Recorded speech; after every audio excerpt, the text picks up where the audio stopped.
हम हिन के कुछ करे के पारी अपने मौसी के लगे किंचा फोन तो लगा के नहीं मिलाई देने घंटियां जाती है। हेलो हां मौसी नमस्ते। हां सब ही ठीक है। मैं बात करने लिए बतला लिया। हेलो अरे शांति बहनी का बात है बड़े गुस्सा में है कोनो बात भया है का घर में कान घुघरी बनाए के की दादी सासू अम्मा गरम गरम खाई उसी से बात लाती है के दीदी गुस्सा न रही तो का करी बतावा ये जान लिया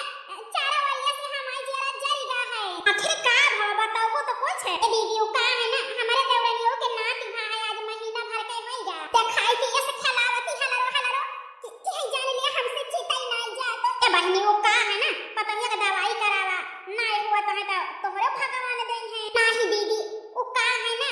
अरे जौने पेड़ में फल न लागे वो पेड़ काट दिए के चाहिए बहुत दर्द दवाई करा लेने कोनो फायदा नहीं ना आज तक का भगवान झूठा हूं नहीं सुनाई कि माई बने वाली हुई है यही से हम चाहत ही बहनी कि बनवारी बेटवा का दूसर बियाह कर दिया बे ए शांति बतिया तो ठीक है कहा दिया आज 8-9 साल होएगा पतो हो तोहरे आवत जात अब अही तक का भगवान ना दिन त ना दे है।